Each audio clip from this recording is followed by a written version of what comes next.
Ranjith Sinha CBI director ആയിരിക്കുമ്പോൾ CBIയുടെ കേരള ഹൈക്കോടതിയിലെ standing കൗൺസിലെ നിയമിക്കാൻ എൻ്റെ കയ്യിൽ നിന്ന് 25 ലക്ഷം രൂപ വാങ്ങി. CBI സ്റ്റാൻഡിംഗ് കൗൺസിൽ നിയമനം നടന്നില്ല. 2 ഡിഫൻസിൻ്റെ ചില പേപ്പറുകൾ, അതായത് AK ആൻ്റണി UPA 1-ലും UPA 2-ലും ഡിഫൻസ് മിനിസ്റ്റർ ആയിരുന്നപ്പോൾ പല ഡീലുകളും കൺക്ലൂഡ് ചെയ്യാണ്ടിരുന്നപ്പോൾ പല കമ്പനിയുടെ ആളുകളും അനിലിനെ സമീപിച്ച് ഫയലുകൾ നോക്കാനും ഫയലുകൾ കാണാനും ഇടയായിട്ടുണ്ട്. അതിൻ്റെ ഫോട്ടോ കോപ്പിയും ചിലർക്ക് അന്ന് വെച്ചാൽ നടപടിക്രമങ്ങൾ, അതുകൊണ്ട് അവർക്ക് പ്രൊക്യൂർമെൻറ്റിൽ പങ്കെടുക്കാൻ കഴിഞ്ഞെന്നല്ല ഞാൻ പറഞ്ഞത്. ഞാനത് പറയാൻ കാരണം അനിൽ ആൻ്റണി എന്ന് പറയുന്ന ആൾ സംശുദ്ധനാണെന്നും അന്ന് പറഞ്ഞാണ് NDAയുടെ ഭാഗമായത്. സംശുദ്ധനല്ലെന്ന് പറയാൻ വേണ്ടിയിട്ട് മാത്രമാണ് ഞാൻ ഈ എപ്പിസോഡ് പറഞ്ഞത്. ഈ 13, അതായത് 3/12/2012 രഞ്ജിത്ത് സിൻഹ CBIയുടെ ഡയറക്ടർ ആവുന്നത്. അന്ന് തൊട്ട് അദ്ദേഹം 2 വർഷം ടെനുവർ പോസ്റ്റായിരുന്നു. 2/12/2014 അദ്ദേഹം റിട്ടയർ ചെയ്യുന്നത്. ഈ കാലയളവിൽ റാഡിയ ടേപ്പും അതുപോലെ തന്നെ സ്കോൾ ക്യാമും എല്ലാം രഞ്ജിത്ത് സിൻഹയുടെ കീഴിലായിരുന്നു അന്വേഷണം നടന്നിരുന്നത്. ജൻപത് 2-ലെ CBI ഡയറക്ടർ റെസിഡൻസിൽ അനിൽ അംബാനി രഞ്ജിത്ത് സിൻഹയെ കാണാൻ പോയപ്പോൾ അതിനുശേഷമുള്ള കാഴ്ചക്കാരനായിരുന്നു അനിൽ ആൻ്റണി. അനിൽ അംബാനിയുടെ സിഗ്നേച്ചറാണ് പിന്നെ അനിൽ ആൻ്റണി സ്ഥിരമായി അവിടെ വിസിറ്റർ എന്ന നിലയ്ക്കിട്ടത്. ഈ ആരോപണം 22 തവണ അന്ന് നിങ്ങൾ ബാക്കിലേക്ക് ശ്രദ്ധിച്ചറിയാം അനിൽ അംബാനിയുടെ പേരിൽ വന്നു.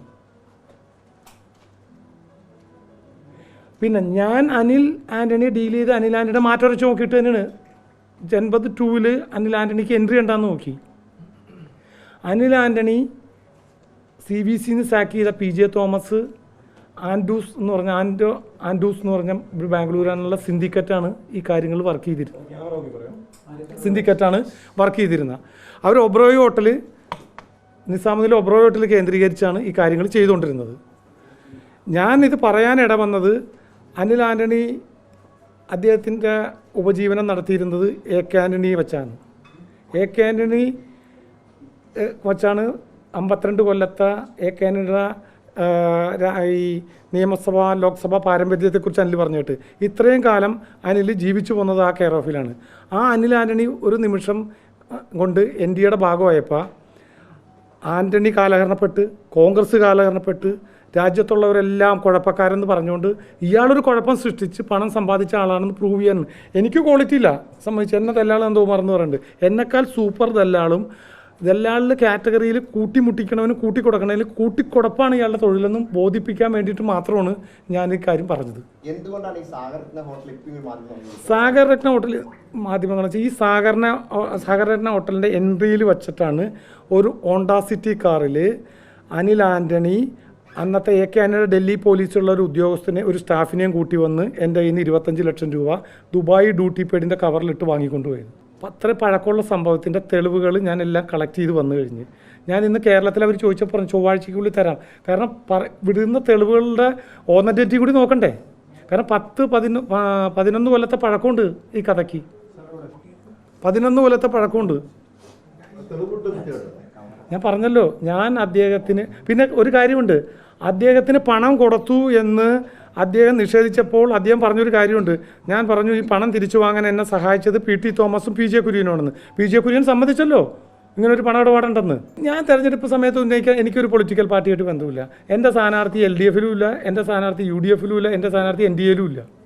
ഞാൻ അനിൽ ആൻ്റണിയുടെ നയിച്ചർ, അനിൽ ആൻ്റണി കോൺഗ്രസ് പാർട്ടിയെ പാകിസ്ഥാനിലേക്ക് കടത്തി വിടണമെന്നും അതുപോലെ തന്നെ കാലഹരണപ്പെട്ട ആളാണ് തൻ്റെ പിതാവെന്നും പറഞ്ഞപ്പോൾ ഇയാൾ കാലഹരണപ്പെട്ട ഒരു കൊള്ളക്കാരനാണെന്ന് തെളിയിക്കാൻ വേണ്ടി മാത്രം പറഞ്ഞാണ്. അല്ലാണ്ട് എനിക്കെന്താ വേറെ ലക്ഷ്യം, വേറെ ഉദ്ദേശം ഇതിനകത്ത് അല്ല. BJP ചേർന്നത് ഞാനും തമ്മിൽ എന്താ ബന്ധം? അദ്ദേഹം BJP ചേരുക, NDAയുടെ ഭാഗമായാൽ എനിക്കെന്താ ബന്ധം? ഞാൻ പ്രകാശ് ജാവദേക്കറോട് ചോദിച്ച് അനിൽ ആൻ്റണി എവിടെയാണ് ക്യാൻഡിഡേറ്റ്? അപ്പോൾ എന്നോട് പറഞ്ഞത് എറണാകുളത്തെ ക്യാൻഡിഡേറ്റാണ്. അപ്പോൾ പരസ്പരം എനിക്ക് എൻ്റെ സ്ഥലമാണ് എറണാകുളം, പക്ഷേ പിന്നെ അദ്ദേഹത്തെ പ്രതിഷ്ഠിച്ചത് പത്തനംതിട്ടയായി പോയി. ആൻ്റണിക്ക് അന്ന് PSO ഉണ്ട്. അപ്പോൾ ആൻ്റണിയുടെ കൂടെയുള്ള എന്നെപ്പോലെ തന്നെ ഒരു സഫാരി സൂട്ട് ഇട്ട ഒരു PSOനെ കൊണ്ടുവന്നപ്പോൾ അയാൾ ഡൽഹി പോലീസ് ഉദ്യോഗസ്ഥനാണെന്ന് എനിക്ക് തിരിച്ച് മനസ്സിലായി. അയാളെയും കൂട്ടി അങ്ങേരിപ്പോൾ സ്വത്ത് വിവരത്തിൽ കൊടുത്തിരിക്കുന്ന ഹോണ്ട സിറ്റി കാറിൽ ഈ സാഗരജ്ഞയിൽ വന്നിട്ട് സാഗരജ്ഞയുടെ ഈ എൻട്രി കൗണ്ടറിൽ വന്നിട്ടാണ് എൻ്റെ നിന്ന് പണം വാങ്ങിക്കൊണ്ടുപോയത്. സിൻഡിക്കേറ്റ് എന്ന് വെച്ചാൽ അതായത് കേരളത്തിൽ ചീഫ് സെക്രട്ടറിയും ഗവൺമെൻറ് ഓഫ് ഇന്ത്യയിൽ കമ്മ്യൂണിക്കേഷൻ സെക്രട്ടറിയും അതിനുശേഷം UPയുടെ കാലഘട്ടത്തിൽ CVC ആയി സുപ്രീം കോടതി നിയമനം റദ്ദാക്കി പിരിച്ചുവിട്ട PJ തോമസ്, ആൻഡ്രൂസ് ആൻ്റണി, ഈ അനിൽ ആൻ്റണി, ഈ 3 സിൻഡിക്കേറ്റും കൂടിയാണ് നിസാമുദ്ദീൻ ഒബ്രോയിൽ റൂം എടുത്ത് കച്ചവടങ്ങൾ ബുക്കിങ്ങും ഒക്കെ എടുത്തുകൊണ്ടിരുന്നത്.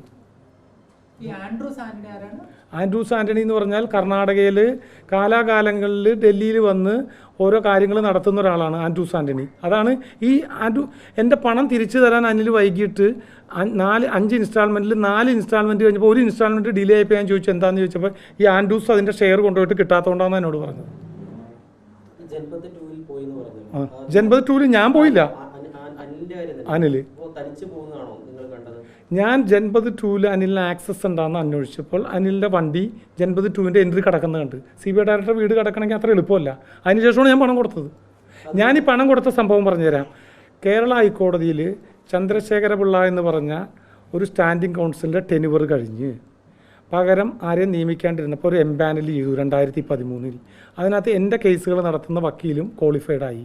അതിങ്ങനെ ഷോർട്ട് ലിസ്റ്റ് ചെയ്ത് ഹോൾഡ് ചെയ്ത് വച്ചുകൊണ്ടിരുന്നപ്പോൾ ഒരു ദിവസം യാദർച്ഛികമായി ഇത് ഒബ്രോയിൽ വെച്ച് ഇവരെ കണ്ടുമുട്ടിയപ്പോൾ സംസാരിക്കാനിടയായപ്പോൾ അനിലിന് ഈ CBI ഡയറക്ടറോട്ട് ബന്ധമുണ്ടെന്ന് അറിഞ്ഞു. അതിനുശേഷം ഞാനിത് വെരിഫൈ ചെയ്തപ്പോൾ അന്നത്തെ CBI ഡയറക്ടർ നിയമനം UPA ചെയർപേഴ്സണോട് എന്നെ താല്പര്യക്കുറവ് കാരണം രഞ്ജിത്ത് സിൻഹ ബീഹാർ കേഡർ ആയതുകൊണ്ട് GOM-ന് വിട്ട് ഗ്രൂപ്പ് ഓഫ് മിനിസ്റ്റർ ഹെഡ് ചെയ്തത് AK ആൻ്റണിയാണ്.